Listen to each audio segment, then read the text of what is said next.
শহরের বুকে ভয়াবহ আগুন। রবিবার রাতে আগুন লাগলো পাথুরিয়াঘাটা স্ট্রিটের একটি কমার্শিয়াল বিল্ডিং এর চারতলায়। দাউ দাউ করে জ্বলতে দেখা যায় গোটা চারতলা। দমকলের 10টি ইঞ্জিন এসে আগুন নিয়ন্ত্রণে আনে। অগ্নিকাণ্ডে 2 জনের মৃত্যু হয়েছে বলে জানা গিয়েছে রবিবার রাত 10:30 নাগাদ আগুন লাগে 65 পাথুরিয়াঘাটা স্ট্রিটে একটি কমার্শিয়াল বিল্ডিং এর চারতলায় কাপড়ের গুদামে। বিল্ডিং এর ভিতরে সেই সময় যারা ছিলেন আগুনে তারা আটকে পড়েন। তারা ছাদে পালিয়ে যাওয়ার চেষ্টা করেছিলেন, কিন্তু ছাদের দরজায় তালা দেওয়া ছিল, তাই বের হতে পারেননি। সংকীর্ণ গলি হওয়ায় দমকলও ঢুকতে সমস্যা হচ্ছিল। পরে 10টি ইঞ্জিন পৌঁছে ঘন্টাখানেকের চেষ্টায় আগুন নিয়ন্ত্রণে আনে। সকাল থেকে বিল্ডিংটি কুলিং এর কাজে করা হচ্ছে।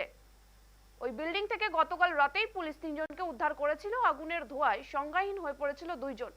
এদিন সকালে তাদের উদ্ধারও করা হয়। এই বিষয়ে আরো বিস্তারিত জানবো। আমাদের সঙ্গে রয়েছে আমাদের প্রতিনিধি সৌভিক সান্যাল। সৌভিক, তুমি শুনতে পাচ্ছ? হ্যাঁ, শুনতে পাচ্ছি। সৌভিক, এই যে এত বড় ভয়ঙ্কর একটি অগ্নিকাণ্ড ঘটেছে, কি রকম ক্ষয়ক্ষতি হয়েছে? তোমায় জানিয়ে রাখি যে নিমতলা মহর্ষি দেবেন্দ্র রোডের কাপড়ের গুদামে বিধ্বংসী আগুনে দম বন্ধ হয়ে মৃত্যু হয়েছে 2 জন ব্যক্তি। আগুন লাগার পর গোটা এলাকায় কিন্তু কালো ধোঁয়ায় পড়ে যায়।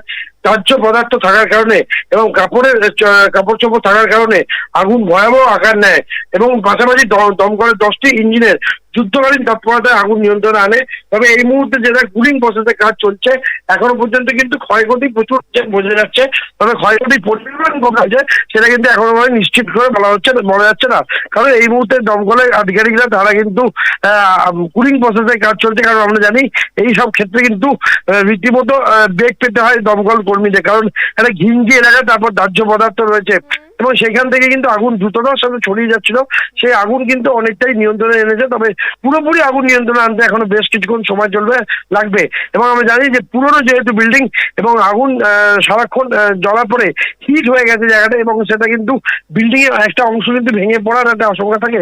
সেই ইতিমধ্যে কিন্তু কুলিং প্রসেসের কাজ চলছে এবং কুলিং প্রসেস হয়ে গেলেই কিন্তু বোঝা যাবে যে আগুন কিন্তু কতক্ষণে পুরোপুরি নিয়ন্ত্রণে আনবে।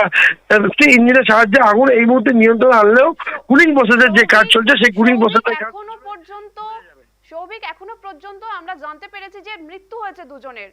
আরো কেউ কি এখনো আটকে থাকতে পারে বলে মনে হয়? কি জানতে পারছো? আধিকারিকরা নিজেদের জীবনটি বিপন্ন পর্যন্ত তাদেরকে উদ্ধার করে এনেছে। তবে এই মুহূর্তে আর ভেতরে কেউ আটকে নেই, তাদেরকে সবাই বার করে আনা হয়েছে। তার মধ্যে 2 জন কিন্তু সেখানে মৃত্যু হয়েছে, কারণ ভেতরে কন্টিনিউ আগুন জ্বলেছে। সেই আগুন থেকে তারা বেরোতে পারেনি, মাঝরাতে যেহেতু লেগেছে সেই জন্য তারা ঘুমন্ত অবস্থায় ছিল, তারা বেরিয়ে আসতে পারেনি। সেই জন্যই তাদের মৃত্যু হয়েছে। ধন্যবাদ সৌভিক। এতক্ষণ আমাদের সঙ্গে ছিল আমাদের প্রতিনিধি সৌভিক সান্যাল।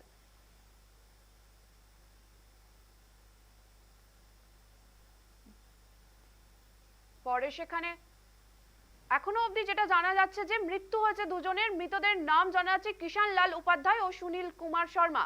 2 জনেই রাজস্থানের বাসিন্দা। কি কোথা থেকে আগুন লাগলো তা এখনো পর্যন্ত জানা যায়নি।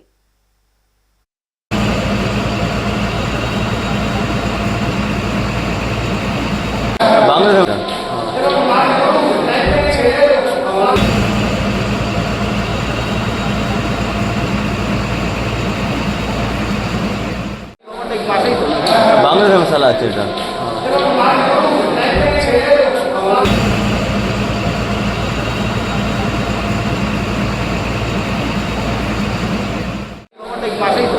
বাংলাদেশের মশলা আছে এটা।